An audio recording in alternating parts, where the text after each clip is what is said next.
Hallelujah praise the Lord. ਸਾਰਿਆਂ ਨੂੰ ਪ੍ਰਭੂ ਯੀਸ਼ੂ ਮਸੀਹ ਦੇ ਨਾਮ 'ਚ ਜੈ ਮਸੀਹ ਦੀ।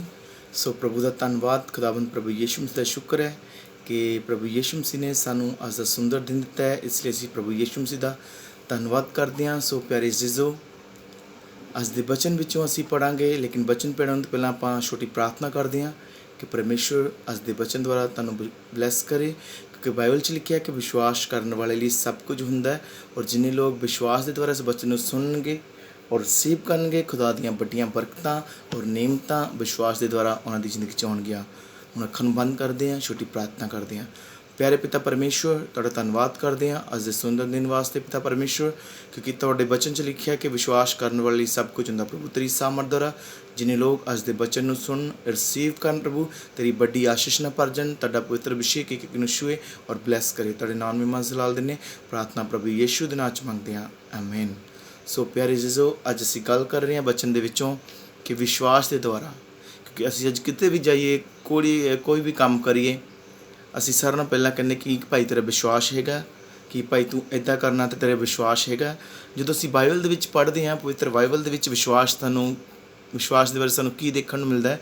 ਜਦੋਂ ਅਸੀਂ ਪੜ੍ਹਦੇ ਹਾਂ ਕਿ ਵਿਸ਼ਵਾਸ ਹੈ ਕੀ ਆ, ਇੱਥੇ ਲਿਖਿਆ ਜਦੋਂ ਅਸੀਂ ਪੜ੍ਹਦੇ ਹਾਂ ਇਬਰਾਨੀਆਂ ਦੀ ਪੁਸਤਕ, ਉਹਦਾ 11 ਅਧਿਆਇ ਉਹਦੇ 6 ਵਚਨ ਦੇ ਵਿੱਚੋਂ, ਮੈਂ ਤੁਹਾਡੇ ਨਾਲ ਹਿੰਦੀ ਵਿੱਚ ਪੜ੍ਹਾਂਗਾ ਔਰ ਪੰਜਾਬੀ ਵਿੱਚ ਐਕਸਪਲੇਨ ਕਰਾਂਗਾ। ਅਸੀਂ ਜਦ ਪੜ੍ਹਦੇ ਹਾਂ 11 ਅਧਿਆਇ ਉਹਦੇ 6 ਵਚਨ ਦੇ ਵਿੱਚੋਂ, ਇੱਥੇ ਲਿਖਿਆ, और विश्वास बिना उसे प्रसन्न करना अनहोना है, क्योंकि परमेश्वर के पास आने वाले को विश्वास करना चाहिए कि वह है और और अपने खोजने वाले को प्रतिफल देता है। हालेलुया। सो परमेश्वर का धन्यवाद, खुदावंद का शुक्र है कि इत्थे लिखिया बचन दे विच कि जिन्ने लोग विश्वास करते हैं परमेश्वर के कोल आउंदे सी, जिन्ने विश्वास के द्वारा आउंदे सी वो चंगाई पाउंदे सी। क्यों पाउंदे सी? क्योंकि वो विश्वास बिना परमेश्वर को खुश नहीं कर सकते। जो असी विश्वास करते हैं सो असी परमेश्वर को खुश करते हैं। इत्थे लिखिया है कि विश्वास बिना पर उसे प्रसन्न करना अनहोना है। औखी गल है अगर असी विश्वास करते हैं, मूँह तो कह दें कि असी विश्वास करते हैं, लेकिन मन साडा तैयार नहीं हुंदा, दिल साडा तैयार नहीं हुंदा, साडे अंदर एक शंका हुंदी है, एक साडे अंदर डाउट हुंदा, शक हुंदा कि पता नहीं ये काम होना कि नहीं होना। लेकिन जो असी पूरे फेथ दे नाल, पूरे विश्वास दे नाल उस चीज़ को स्वीकार करते हैं। और इत्थे लिखिया है क्योंकि परमेश्वर के पास आने वाले को विश्वास करना चाहिए कि वह है। हालेलुया।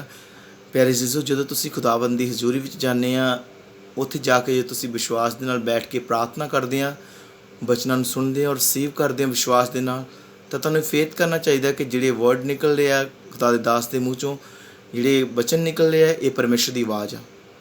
जो असी उस आवाज़ ते कंन लाउने जां फिर उस आवाज़ नूं सुनते हैं, सो परमेश्वर साडी जिंदगी च काम करदा है। लेकिन तुहानूं जाण तो पहलां उत्थे फेथ करना पएगा कि उत्थे परमेश्वर की शक्ति उहनां दासां दे द्वारा बोलण द्वारा उस जगह ते काम करेगी। अगर तुसीं ये विश्वास करके जांदे हो कि परमेश्वर जगह ते मौजूद है, तुसीं अपने घर विच ही प्रार्थना करते हो, तो ये विश्वास करके बैठो, क्योंकि बाइबल च लिखिया है कि जिथे 2 या 3 उहदे नाम दे लई इकट्ठे हुंदे आ, उत्थे खुदावंद दी हजूरी हुंदी है। जो तुसीं खुदावंद दी हजूरी विच बैठना, 2-3 जिने इकट्ठे होंगे, परिवार का मैंबर बैठ के इकट्ठे होकर विश्वास दे नाल प्रार्थना करेगा, तुहाडा कोई भी मसला होवे वो बिल्कुल यीशु मसीह दे नाम च हल हो जाएगा। हालेलुया। सो हुण असीं अगे पढ़ांगे कि विश्वास हैगा की आ। असीं हुण किहा तां हैगा कि विश्वास प्रभु दे कोल आउण वाले नूं विश्वास करना चाहिए कि परमेश्वर इस जगह ते मौजूद है। असीं परमेश्वर को आ भी गए, ये विश्वास कर लिया कि मौजूद है, लेकिन हुण ये पता करना कि विश्वास है की है। जो तुसीं इब्रानियां दे विच पढ़दे आ 11 अध्याय दे 1 वचन दे विचों, इत्थे लिखिया कि विश्वास है की आ। इत्थे लिखिया है विश्वास की है, कहता अब विश्वास आशा की हुई वस्तुओं का निश्चय और अनदेखी वस्तुओं का प्रमाण है। हालेलुया। विश्वास की चीज़ आ, विश्वास की है, साढ़े को विश्वास है कि अनदेखियां चीज़ां, जिहड़ी चीज़ां नूं असीं देख नहीं सकते, फेथ करते हैं कि वो है, वो साडा विश्वास है। मान के चलो मेरे कोल ये हेयर ब्रश आ, भी जे मैं कहां कि मेरे किहड़े हत्थ च है, ये सज्जे हत्थ च हेयर ब्रश, जे मैं कहां कि मेरे खब्बे हत्थ च तां मैं, लेकिन मैं हुण तुहानूं दिख रहा कि ये मेरे सज्जे हत्थ च, लेकिन यही तुसीं फेथ करना कि ये मेरे खब्बे हत्थ च फड़िया होया है, तो यही विश्वास है। जो तुसीं फेथ करते हो, अज तुसीं विश्वास करते हो कि असी परमेश्वर की हजूरी च आए, असी परमेश्वर का वचन सुन रहे हैं और परमेश्वर साडे नाल गलबात कर रहे हैं, तो तुहाडा ये फेथ होना चाहिए, विश्वास होना चाहिए कि परमेश्वर साडी आवाज़ नूं सुन रहा है और इस जगह ते मौजूद है और वो इस जगह ते है। तो यही तुहाडा ਫੇਥ ਹੈ, ਜਿਹੜੀ ਚੀਜ਼ ਅਸੀਂ ਦੇਖ ਨਹੀਂ ਸਕਦੇ ਉਹ ਚੀਜ਼ਾਂ 'ਤੇ ਵਿਸ਼ਵਾਸ ਕਰਦੇ ਹਾਂ ਤਾਂ ਉਹ ਚੀਜ਼ਾਂ ਕੀ ਹੁੰਦੀਆਂ, ਸਾਡਾ ਫੇਥ ਹੈ ਉਹੀ ਵਿਸ਼ਵਾਸ ਹੈ। ਮੈਂ ਤੁਹਾਨੂੰ ਇੱਕ ਛੋਟੀ ਜਿਹੀ ਉਦਾਹਰਨ ਦੇ ਤੌਰ 'ਤੇ ਇੱਕ ਕਹਾਣੀ ਸੁਣਾਉਣਾ ਚਾਹੁੰਦਾ। ਇੱਕ ਵਾਰ ਕੀ ਹੁੰਦਾ, ਇੱਕ ਬੱਚਾ ਜੇਮਸ ਹੁੰਦਾ ਹੈ, ਉਹਦਾ ਡੈਡੀ ਹੁੰਦਾ ਹੈ, ਉਹਦਾ ਡੈਡ ਇੱਕ ਮਜ਼ਦੂਰ ਲੈਵਲ ਦਾ ਵਰਕਰ ਹੁੰਦਾ ਹੈ, ਮਜ਼ਦੂਰ ਹੁੰਦਾ ਹੈ। ਅਤੇ ਕੀ ਹੁੰਦਾ ਹੈ ਕਿ ਜੇਮਸ ਛੋਟਾ ਬੱਚਾ ਹੁੰਦਾ ਹੈ ਅਤੇ ਨਰਸਰੀ ਕਲਾਸ ਦਾ ਬੱਚਾ ਹੁੰਦਾ ਹੈ, ਔਰ ਉਹ ਬੱਚਾ ਪੜ੍ਹਾਈ ਵਿੱਚ ਵੀ ਹੁਸ਼ਿਆਰ ਹੁੰਦਾ ਹੈ ਅਤੇ ਛੁੱਟੀਆਂ ਪੈਂਦੀਆਂ ਅਤੇ ਉਹ ਆਪਣੇ ਘਰ ਵਿੱਚ ਹੁੰਦਾ ਹੈ ਅਤੇ ਉਹ ਘਰ ਵਿੱਚ ਪੜ੍ਹਾਈ ਵੀ ਕਰਦਾ ਅਤੇ ਮੰਮੀ ਪਾਪਾ ਦਾ ਕਹਿਣਾ ਹੀ ਮੰਨਦਾ ਹੈ। ਅਤੇ ਕੀ ਹੁੰਦਾ ਕਿ ਜੇਮਸ ਆਪਣੇ ਫਰੈਂਡ ਸਰਕਲ ਦੇ ਵਿੱਚ ਬੱਚਿਆਂ ਨਾਲ ਖੇਡ ਰਿਹਾ ਹੁੰਦਾ ਹੈ ਅਤੇ ਖੇਡਦੇ ਖੇਡਦੇ ਬੱਚਿਆਂ ਵਿੱਚੋਂ ਇੱਕ ਬੱਚਾ ਆਪਣਾ ਨਵਾਂ ਸਾਈਕਲ ਲੈ ਕੇ ਆਉਂਦਾ, ਬੱਚਿਆਂ ਵਾਲਾ ਸਾਈਕਲ ਜਿਹੜਾ ਹੁੰਦਾ ਉਹ ਲੈ ਕੇ ਆਉਂਦਾ ਅਤੇ ਉਹਦੇ ਮੂਹਰੇ ਲੈ ਕੇ ਗੇੜੇ ਲਗਾਉਂਦਾ ਅਤੇ ਜੇਮਸ ਨੂੰ ਕਹਿੰਦਾ, ਦੇਖੋ ਮੇਰਾ ਕੋਲ ਨਵੀਂ ਬਾਈਸਾਈਕਲ, ਵੀ ਮੇਰੇ ਕੋਲ ਸਾਈਕਲ ਹੈ। ਅਤੇ ਕੀ ਹੁੰਦਾ ਕਿ ਜਦੋਂ ਸਾਈਕਲ ਘੁਮਾਉਂਦਾ ਤਾਂ ਜੇਮਸ ਅੰਦਰ ਵੀ ਹੁੰਦਾ ਕਿ ਮੈਨੂੰ ਵੀ ਸਾਈਕਲ ਮਿਲੀ। ਤਾਂ ਜੇਮਸ ਜਦੋਂ ਘਰ ਵਾਪਸ ਆਉਂਦਾ ਥੋੜ੍ਹਾ ਉਦਾਸ ਹੁੰਦਾ ਅਤੇ ਉਦਾਸ ਹੋਣ ਦੇ ਸਾਰੇ ਜਦੋਂ ਤਾਂ ਪਾਪਾ ਘਰ ਕੰਮ ਤੋਂ ਵਾਪਸ ਆਉਂਦੇ ਆ ਤਾਂ ਉਹ ਪੁੱਛਦਾ ਕਿ ਜੇਮਸ ਬੇਟਾ ਕਿਉਂ ਨਾਰਾਜ਼ ਹੋ ਤੁਸੀਂ। ਅਤੇ ਉਦੋਂ ਜੇਮਸ ਕਹਿੰਦਾ ਕਿ ਪਾਪਾ ਮੈਨੂੰ ਸਾਈਕਲ ਚਾਹੀਦਾ ਅਤੇ ਉਹਦਾ ਪਾਪਾ ਆਪਣੀ ਜੇਬ ਵੱਲ ਦੇਖਦਾ ਕਿ ਹਾਲੇ ਮੈਂ ਸਾਈਕਲ ਨੂੰ ਅਫੋਰਡ ਕਰਕੇ ਨਹੀਂ ਦੇ ਸਕਦਾ, ਹਾਲੇ ਮੈਂ ਸਾਈਕਲ ਨੂੰ ਨਹੀਂ ਖਰੀਦ ਸਕਦਾ ਕਿਉਂਕਿ ਹਾਲੇ ਮਿਹਨਤ ਵੀ ਨਹੀਂ ਮਿਲੀ, ਹਾਲੇ ਤਾਂ ਕੰਮ 'ਤੇ ਲੱਗੇ ਹੀ ਹਾਂ। ਅਤੇ ਲੇਕਿਨ ਜੇਮਸ ਕੀ ਕਰਦਾ, ਉਹ ਵਾਰ-ਵਾਰ ਪਾਪਾ ਨੂੰ ਕਹਿੰਦਾ ਕਿ ਪਾਪਾ ਮੈਨੂੰ ਸਾਈਕਲ ਚਾਹੀਦਾ, ਮੈਂ ਵੀ ਬੱਚਿਆਂ ਵਾਂਗੂ ਸਾਈਕਲ 'ਤੇ ਜਾਇਆ ਕਰਾਂ ਖੇਡਣ। ਅਤੇ ਜਦੋਂ ਉਹਦੇ ਪਾਪਾ ਨੇ ਉਹਨੂੰ ਕਹਿ ਤਾ ਕਿ ਵਿਸ਼ਵਾਸ ਕਰ ਵੀ ਮੈਂ ਤੈਨੂੰ ਅਗਲੀ ਵਾਰ ਸਾਈਕਲ ਲੈ ਕੇ ਦੇ ਦਾਂਗਾ, ਅਤੇ ਜੇਮਸ ਨੂੰ ਇੰਨੀ ਗੱਲ 'ਚ ਖੁਸ਼ੀ ਹੋ ਜਾਂਦੀ ਹੈ ਕਿ ਮੇਰੇ ਪਾਪਾ ਨੇ ਕਹਿ ਤਾ ਕਿ ਮੈਂ ਤੈਨੂੰ ਸਾਈਕਲ ਲੈ ਕੇ ਦੇ ਦਾਂਗਾ। ਜੇਮਸ ਦੂਜੇ ਦਿਨ ਜਾਂਦਾ ਹੈ, ਬੱਚਿਆਂ ਦੇ ਕੋਲ ਜਾਂਦਾ ਹੈ ਅਤੇ ਐਕਟਿੰਗ ਕਰਦਾ ਸਾਈਕਲ ਚਲਾਉਣ ਦੀ, ਐਕਟਿੰਗ ਕਰਦਾ ਕਿ ਮੈਂ ਸਾਈਕਲ 'ਤੇ ਆ ਗਿਆ, ਮੈਂ ਸਾਈਕਲ ਇੱਥੇ ਖੜ੍ਹਾ ਤਾ, ਇੱਥੇ ਸਟੈਂਡ ਲਗਾ ਤਾ। ਅਤੇ ਇੱਦਾਂ ਰੋਜ਼ ਉਹ ਇੱਦਾਂ ਹੀ ਕਰਦਾ ਅਤੇ ਉਹਦਾ ਪਾਪਾ ਉਹਨੂੰ ਦੇਖ ਕੇ ਬੜਾ ਹੈਰਾਨ ਹੁੰਦਾ ਅਤੇ ਉਹਨੂੰ 'ਤੇ ਤਰਸ ਵੀ ਆਉਂਦਾ ਕਿ ਮੇਰਾ ਬੇਟਾ ਕੀ ਕਰ ਰਿਹਾ। ਲੇਕਿਨ ਇੱਦਾਂ ਕੀ ਹੁੰਦਾ, ਇੱਕ ਦਿਨ ਜਦੋਂ ਜੇਮਸ ਦੇ ਪਾਪਾ ਨੂੰ ਸੈਲਰੀ ਮਿਲਣੀ ਹੁੰਦੀ ਆ, ਕੰਮ ਦਾ ਹਿਸਾਬ ਹੁੰਦਾ ਅਤੇ ਉਹਨੂੰ ਸੈਲਰੀ ਮਿਲਣੀ ਹੁੰਦੀ ਆ ਅਤੇ ਉਹ ਕੀ ਕਰਦਾ, ਆਪਣੇ ਜਿਹੜੇ ਬੌਸ ਤੋਂ ਜਿੱਥੇ ਉਹ ਕੰਮ ਕਰਦਾ ਠੇਕੇਦਾਰ ਤੋਂ ਐਡਵਾਂਸ ਪੈਸੇ ਫੜਦਾ ਅਤੇ ਜਾ ਕੇ ਜੇਮਸ ਨੂੰ ਸਾਈਕਲ ਲਿਆ ਕੇ ਜੇਮਸ ਸਕੂਲ ਗਿਆ ਹੁੰਦਾ ਅਤੇ ਛੁੱਟੀਆਂ ਤੋਂ ਬਾਅਦ, ਅਤੇ ਜੇਮਸ ਜੋ ਘਰ ਲਿਆ ਕੇ ਸਾਈਕਲ ਉਹਦੇ ਕਮਰੇ ਦੇ ਵਿੱਚ ਰੱਖ ਦਿੰਦਾ। ਜਿੱਦਾਂ ਹੀ ਜੇਮਸ ਸਕੂਲ ਤੋਂ ਵਾਪਸ ਆਉਂਦਾ ਹੈ ਤਾਂ ਆ ਕੇ ਦੇਖਦਾ ਹੈ ਕਿ ਉਹਦੇ ਕੋਲ ਸਾਈਕਲ ਹੈ, ਕਿ ਉਹ ਸਾਈਕਲ ਦੇਖ ਕੇ ਬਹੁਤ ਖੁਸ਼ ਹੁੰਦਾ ਹੈ। ਲੇਕਿਨ ਉਸ ਤੋਂ ਪਹਿਲਾਂ ਕੀ ਕਰਦਾ ਹੈ, ਉਸ ਤੋਂ ਪਹਿਲਾਂ ਉਹ ਵਿਸ਼ਵਾਸ ਦੇ ਨਾਲ ਆਪਣੇ ਫਰੈਂਡ ਨੂੰ ਕਹਿੰਦਾ ਰਹਿੰਦਾ ਹੈ ਕਿ ਮੇਰੇ ਪਾਸ ਸਾਈਕਲ ਹੈਗਾ, ਆਈ ਹੈਵ ਅ ਬਾਈਸਾਈਕਲ। ਸੋ ਇਹੀ ਗੱਲ ਹੈ ਕਿ ਜਦੋਂ ਅਸੀਂ ਵਿਸ਼ਵਾਸ ਕਰ ਲੈਂਦੇ ਹਾਂ ਕਿ ਪਰਮੇਸ਼ਰ ਨੇ ਸਾਡੇ ਲਈ ਜ਼ਿੰਦਗੀ 'ਚ ਕਰ ਦਿੱਤਾ ਹੈ ਤਾਂ ਉਹ ਚੀਜ਼ 'ਤੇ ਪੂਰਾ ਫੇਥਫੁਲ ਤੁਸੀਂ ਖੜ੍ਹੇ ਹੋਵੋਗੇ ਤਾਂ ਪਰਮੇਸ਼ਰ ਤੁਹਾਡੀ ਜ਼ਿੰਦਗੀ 'ਚ ਵੱਡੇ ਮਿਰਕਲ ਕਰੇਗਾ। ਹੁਣ ਵਿਸ਼ਵਾਸ ਆਉਂਦਾ ਕਿੱਥੋਂ, ਵਿਸ਼ਵਾਸ ਕਿਰਿਆ ਵਿੱਚ ਕਿੱਦਾਂ ਆਉਂਦਾ, ਕੰਮ ਵਿੱਚ ਕਿੱਦਾਂ ਆਉਂਦਾ। ਜਦੋਂ ਅਸੀਂ ਪੜ੍ਹਦੇ ਹਾਂ ਰੋਮੀਆਂ ਦੀ ਪੁਸਤਕ ਉਹਦਾ 15 ਅਧਿਆਏ ਉਹਦੇ 13 ਵਚਨ ਦੇ ਵਿੱਚੋਂ ਮੈਂ ਪੜ੍ਹਾਂਗਾ ਜਲਦੀ ਦੇ ਨਾਲ।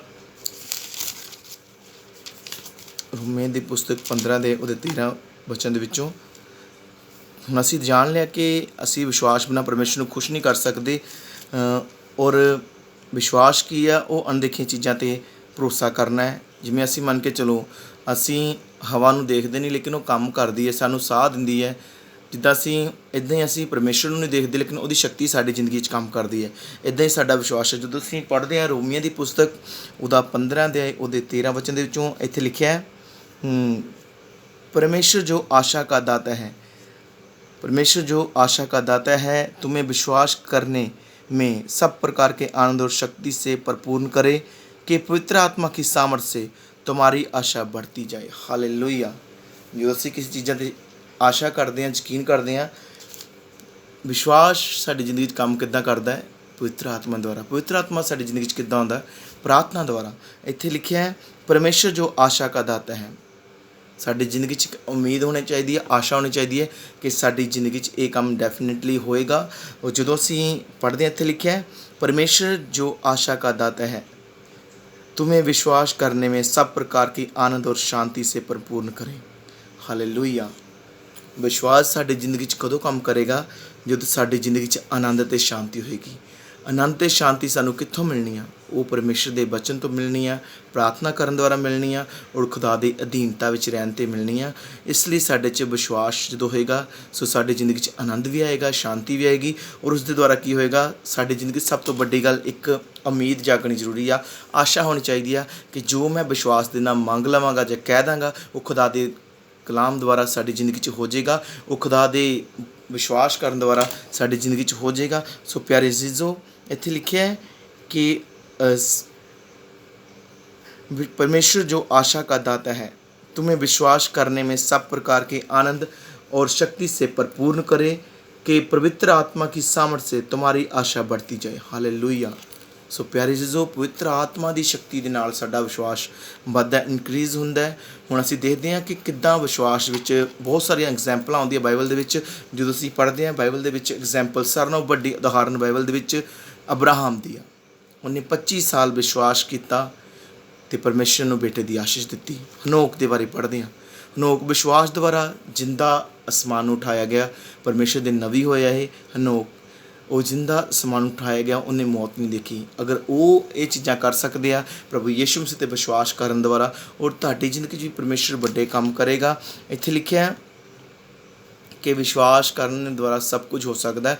ਔਰ ਜਦੋਂ ਅਸੀਂ ਪੜ੍ਹਦੇ ਹਾਂ ਬਾਈਬਲ ਦੇ ਵਿੱਚ ਇੱਕ ਬਚਨ ਪੜ੍ਹਾਂਗੇ, ਜਦੋਂ ਅਸੀਂ ਪੜ੍ਹਦੇ ਹਾਂ ਮਰਕੁਸ ਦੀ ਇੰਜੀਲ ਦੇ ਵਿੱਚ, ਉੱਥੇ ਇੱਕ ਵਿਸ਼ਵਾਸ ਦੀ ਸਾਨੂੰ ਉਦਾਹਰਨ ਮਿਲਦੀ ਆ। ਮਰਕੁਸ ਦੀ ਇੰਜੀਲ 5 ਅਧਿਆਏ ਉਹਦੇ 25 ਵਚਨ ਦੇ ਵਿੱਚੋਂ ਪੜ੍ਹਾਂਗੇ।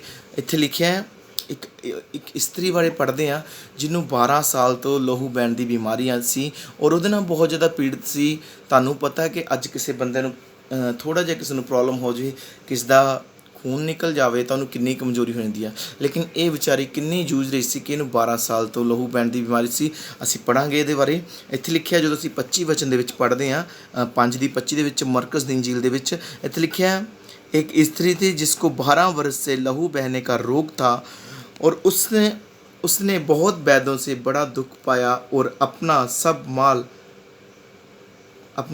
माल ब्याह करने में अपना ठीक होने पे लगाता इलाज में, पर भी उसे कुछ लाभ ना हुआ। फिर भी उसे कुछ लाभ ना, परंतु और भी रोगी हो गई।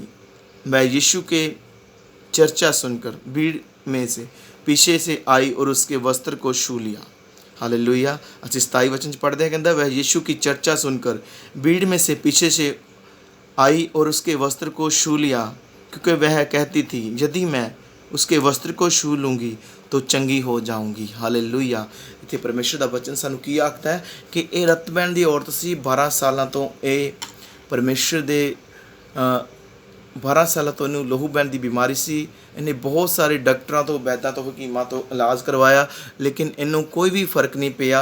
की गल हुंदी है कि जिस को भी जाती है वो अपना ट्रीटमेंट करता, लेकिन उहदे नाल फर्क पैण की जगह इन्हूं होर भी ज़्यादा प्रॉब्लम्स क्रिएट होंदी है जिंदगी च, होर भी ज़्यादा दुख तकलीफां आउंदियां। लेकिन की हुंदा है कि एक दिन उन्होंने चर्चा सुनी ने कि प्रभु यीशु मसीह नासरी जिहड़ा दुखियां दे दुख दूर करता है, वो मेरे भी दुख दूर कर सकता है। सो इन्हें की कीता, ਇਹਨੂੰ ਪਤਾ ਲੱਗਿਆ ਕਿ ਪ੍ਰਭੂ ਯਿਸੂ ਮਸੀਹ ਆ ਰਹੇ ਆ ਔਰ ਇਹਨੇ ਕੀ ਕੀਤਾ, ਕਿਉਂਕਿ ਤੁਹਾਨੂੰ ਪਤਾ ਕਿ ਜਦੋਂ ਯਿਸੂ ਮਸੀਹ ਇਸ ਦੁਨੀਆ ਵਿੱਚ ਸੀਗੇ, ਲੋਕ ਭੀੜਾਂ ਪ੍ਰਭੂ ਦੇ ਪਿੱਛੇ ਚੱਲਦੀਆਂ ਸੀ। ਇਹ ਭੀੜ ਦੇ ਵਿੱਚ ਅਚਾਨਕ ਦੇ ਕੇ ਗਈ ਔਰ ਪ੍ਰਭੂ ਯਿਸੂ ਮਸੀਹ ਦੇ ਪੱਲੇ ਨੂੰ ਛੂਹਿਆ ਔਰ ਚੰਗੀ ਹੋ ਗਈ। ਹਾਲੇਲੂਇਆ। ਕਿਉਂਕਿ ਇਹਨੇ ਮਨ 'ਚ ਸੋਚਿਆ ਸੀ, ਇਹਨੇ ਇਹ ਵਿਸ਼ਵਾਸ ਕੀਤਾ ਸੀ ਕਿ ਮੈਂ ਪਰਮੇਸ਼ਰ ਨੂੰ ਮਿਲਣ ਤਾਂ ਹੋਣਾ ਨਹੀਂ, ਮਿਲਣ ਦੀ ਗੱਲ ਨਹੀਂ, ਲੇਕਿਨ ਜੇ ਮੈਂ ਪਰਮੇਸ਼ਰ ਦੇ ਪੱਲੇ ਨੂੰ ਛੂਹ ਲਵਾਂਗੀ ਤਾਂ ਮੈਂ ਡੈਫੀਨੇਟਲੀ ਚੰਗੀ ਹੋ ਜਾਵਾਂਗੀ। सो प्यारे जीजो, ये डरदी गई तो परमेश्वर के पल्ले नूं छूया और तुरंत उसका लहू बहना बंद हो गया और उसने अपने देह में जान लिया कि उसकी बीमारी से अच्छी हो गई है, कि वो बीमारी से अच्छी हो गई है। यीशु ने तुरंत अपने में जान लिया कि उसमें से सामर्थ्य निकली और भीड़ उसके पीछे फिरकर पूछा कि मेरा वस्त्र किसने छुआ। उसके चेलों ने उससे कहा, तू देखता है कि भीड़ तुझ पर गिरी पड़ती है और तू कहता है कि किसने तुझे छुआ। तब उसने उसे देखने के लिए जिसने ये काम किया चारों ओर दृष्टि की। तब वह स्त्री यह जानकर के मेरी कैसी भलाई हुई है, डरती और कांपती हुई आई और उसके पाँव में पर गिरकर उससे सब हाल सच कह दिया। हालेलुया। प्रभु यीशु मसीह ने भी जानिया कि मेरे विचों शक्ति निकली है और उस औरत ने भी जानिया कि वो ठीक हो गया, तुरंत ओदी लहू बहने की बीमारी चंगी हो गई है और उन्हें जान लिया कि हुण मैं चंगी हो गई हाँ। तो परमेश्वर ने घूम के जो भीड़ दे विच देखिया कि मैनू किन्ने छुया। सो परमेश्वर के चेलियां ने कहा कि गुरु जी, भीड़ तुहानूं धक्के ते धक्का मार रही है और तुसीं कह रहे कि मैनू किन्ने छुया, भी मेरे बस्तर नूं किन्ने छुया। सो अज भी बहुत सारे लोग खुदावंद प्रभु यीशु मसीह की हजूरी च आउंदे आ, लेकिन उन्हां दा विश्वास नहीं हुंदा, वो जिद्दां आउंदे उदां ही खाली वापस चल जाते हैं। लेकिन ये किद्दां दा विश्वास लैके आई सी कि मैं अगर परमेश्वर के पल्ले नहीं छू लांगी ਅੱਜ ਲੋਕ ਫੇਥ ਲੈ ਕੇ ਆਉਂਦੇ ਆ ਕਿ ਅਸੀਂ ਚਰਚ ਜਾਵਾਂਗੇ, ਸਾਡੇ ਲਈ ਲੇ ਹੈਂਡ ਹੋਏਗੀ, ਸਪੈਸ਼ਲ ਲੇ ਹੈਂਡ ਹੋਏਗੀ ਤਾਂ ਅਸੀਂ ਚੰਗੇ ਹੋਣਾ। ਲੇਕਿਨ ਪਿਆਰੇ ਅਜ਼ੀਜ਼ੋ, ਸਪੈਸ਼ਲ ਲੇ ਹੈਂਡ ਦੀ ਜ਼ਰੂਰਤ ਨਹੀਂ, ਤੁਹਾਨੂੰ ਆਪਣੇ ਵਿਸ਼ਵਾਸ 'ਚ ਬਦਲਣ ਦੀ ਜ਼ਰੂਰਤ ਆ। ਵਿਸ਼ਵਾਸ ਦੇ ਨਾਲ ਤੁਸੀਂ ਪਰਮੇਸ਼ਰ ਦੀ ਹਜ਼ੂਰੀ 'ਚ ਆ ਕੇ ਆਰਾਧਨਾ ਕਰੋਗੇ, ਮੀਟਿੰਗ ਕਰੋਗੇ, ਪ੍ਰੇਅਰ ਕਰੋਗੇ ਖੁਦ, ਤਾਂ ਤੁਸੀਂ ਡੈਫੀਨੇਟਲੀ ਚੰਗੇ ਹੋਗੇ। ਇਹਨੇ ਕੀ ਕੀਤਾ, ਕੋਈ ਲੇ ਹੈਂਡ ਨਹੀਂ ਕਰਵਾਇਆ, ਪਰਮੇਸ਼ਰ ਨੂੰ ਮਿਲੀ ਨਹੀਂ, ਲੇਕਿਨ ਕੀ ਹੋਇਆ, ਇਹਦੇ ਵਿਸ਼ਵਾਸ ਨੇ ਇਹਨੂੰ ਚੰਗਾ ਕਰਤਾ। ਹਾਲੇਲੂਇਆ। ਸੋ ਪਰਮੇਸ਼ਰ ਨੇ ਕੀ ਕਿਹਾ, ਪ੍ਰਭੂ ਯਿਸੂ ਮਸੀਹ ਨੇ ਕੀ ਕਿਹਾ ਕਿ ਮੇਰੇ ਵਿੱਚੋਂ ਸ਼ਕਤੀ ਨਿਕਲੀ ਆ ਕਿ ਮੈਨੂੰ ਕਿੰਨੇ ਛੂਇਆ। ਹੋਰ ਲੋਕ ਵੀ ਪਰਮੇਸ਼ਰ ਦੇ ਪੱਲੇ ਨੂੰ, ਕੱਪੜਿਆਂ ਨੂੰ ਖਿੱਚਦੇ ਹੋਣਗੇ, ਛੂੰਹਦੇ ਹੋਣਗੇ, ਲੇਕਿਨ ਉਹ ਚੰਗੇ ਨਹੀਂ ਹੋਏ। ਕਿਉਂ ਨਹੀਂ ਹੋਏ? ਕਿਉਂਕਿ ਉਹਨਾਂ ਦੇ ਵਿੱਚ ਵਿਸ਼ਵਾਸ ਨਹੀਂ ਸੀਗਾ। ਅੱਜ ਵੀ ਅਗਰ ਤੁਸੀਂ ਫੇਥ ਦੇ ਨਾਲ ਪਰਮੇਸ਼ਰ ਦੀ ਹਜ਼ੂਰੀ 'ਚ ਆਓਗੇ, ਵਿਸ਼ਵਾਸ ਦੇ ਨਾਲ ਆਓਗੇ, ਤਾਂ ਪਰਮੇਸ਼ਰ ਤੁਹਾਨੂੰ ਵੀ ਚੰਗਾ ਕਰੇਗਾ। ਕਿਉਂਕਿ ਜਿੱਦਾਂ ਇਸ ਔਰਤ ਨੇ ਪਰਮੇਸ਼ਰ ਨੂੰ ਵਿਸ਼ਵਾਸ ਦੁਆਰਾ ਖੁਸ਼ ਕੀਤਾ, ਕਿਉਂਕਿ ਜਦੋਂ ਅਸੀਂ ਪਹਿਲੇ ਵਚਨ 'ਚ ਪੜ੍ਹਿਆ ਸੀ 11:6 ਇਬਰਾਨੀਆਂ 'ਚ, ਉੱਥੇ ਲਿਖਿਆ ਕਿ ਵਿਸ਼ਵਾਸ ਬਿਨਾਂ ਪਰਮੇਸ਼ਰ ਨੂੰ ਖੁਸ਼ ਕਰਨਾ ਅਨਹੋਣੀ ਗੱਲ ਹੈ। ਸੋ ਇਹਦੇ ਵਿਸ਼ਵਾਸ ਦਾ ਲੈਵਲ ਇੱਥੇ ਤੱਕ ਹੈਗਾ ਸੀ ਕਿ ਇਹ ਪਰਮੇਸ਼ਰ ਨੂੰ ਖੁਸ਼ ਕਰ ਸਕੀ। ਸੋ ਪਰਮੇਸ਼ਰ ਨੂੰ ਇਹਨੇ ਜਦੋਂ ਖੁਸ਼ ਕੀਤਾ ਤਾਂ ਇਹਦੀ ਜ਼ਿੰਦਗੀ 'ਚ ਖੁਦਾਵੰਦ ਨੇ ਵੱਡੇ ਮਿਰਕਲ ਨੂੰ ਕੀਤਾ। ਅੱਜ ਵੀ ਅਗਰ ਤੁਸੀਂ ਚਾਹੁੰਦੇ ਹੋ ਕਿ ਤੁਹਾਡੀ ਜ਼ਿੰਦਗੀ 'ਚ ਵੱਡੇ ਮਿਰਕਲ ਹੋਣ, ਅਗਰ ਤੁਸੀਂ ਬਿਮਾਰ ਹੋ, ਪਰੇਸ਼ਾਨ ਹੋ, ਦੁੱਖ ਤਕਲੀਫ ਵਿੱਚ ਹੋ, ਤਾਂ ਵਿਸ਼ਵਾਸ ਦੇ ਨਾਲ ਪਰਮੇਸ਼ਰ ਦੀ ਹਜ਼ੂਰੀ 'ਚ ਆਓ, ਵਿਸ਼ਵਾਸ ਦੇ ਨਾਲ ਪ੍ਰਾਰਥਨਾ 'ਚ ਆਓ। ਸੋ ਪਰਮੇਸ਼ਰ ਤੁਹਾਨੂੰ ਬਲੈਸ ਕਰਨਗੇ। ਹੁਣ ਅੱਖਾਂ ਨੂੰ ਬੰਦ ਕਰਦੇ ਹਾਂ ਔਰ ਛੋਟੀ ਪ੍ਰਾਰਥਨਾ ਕਰਦੇ ਹਾਂ ਸਭ ਦੇ ਲਈ। ਪਿਆਰੇ ਪਿਤਾ ਪਰਮੇਸ਼ਵਰ, ਤੁਹਾਡੇ ਜਿੰਦੇ ਤੇ ਸਾਮਰਥੀ ਨਾਮ ਦੁਆਰਾ ਪ੍ਰਭੂ, ਮੈਂ ਨਾ ਸਾਰੇ ਭੈਣ ਭਰਾਵਾਂ ਨੂੰ ਤੁਹਾਡੀ ਬਰਕਤ 'ਚ ਲੈ ਕੇ ਆਉਣਾ। ਹਰ ਇੱਕ ਦੀ ਕਮੀ, ਘਟੀ, ਕਮਜ਼ੋਰੀ ਪ੍ਰਭੂ ਤੁਹਾਡੇ ਸਾਮਰਥੀ ਨਾਮ 'ਚ ਦੂਰ ਹੋ ਜਾਏ। ਪਵਿੱਤਰ ਆਤਮਾ ਦਾ ਅਭਿਸ਼ੇਕ ਇੱਕ ਇੱਕ ਨੂੰ ਛੂਏ ਔਰ ਬਲੈਸ ਕਰੇ ਪ੍ਰਭੂ ਤੁਹਾਡੇ ਸਾਮਰਥੀ ਨਾਮ 'ਚ। ਇਹ ਸਭ ਲੋਕ ਤੁਹਾਡੀ ਆਸ਼ੀਸ਼ 'ਚ ਭਰ ਜਾਣ, ਬਰਕਤ 'ਚ ਭਰ ਜਾਣ। ਤੁਹਾਡੇ ਨਾਮ ਮੇ ਮਜ਼ਲਾਲ ਦਿੰਦੇ ਹਾਂ ਖੁਦਾਵੰਦ, ਜਿੰਨੇ ਲੋਕ ਇਸ ਬਚਨ ਨੂੰ ਸੁਣ ਔਰ ਰਿਸੀਵ ਕਰਨ, ਤੁਹਾਡੀ ਬਰਕਤ ਨੂੰ ਪ੍ਰਾਪਤ ਕਰਨ। ਯਿਸੂ ਨਾਲ ਬਲੈਸ ਕਰ ਦਿੰਦੇ ਹਾਂ। ਆਮੀਨ। Okay, god bless you. ਪ੍ਰਭੂ ਤੁਹਾਨੂੰ ਸਾਰਿਆਂ ਨੂੰ ਬਹੁਤ ਆਤਮਾ ਆਸ਼ੀਸ਼ ਦੇਵੇ। ਜੈ ਮਸੀਹ ਕੀ।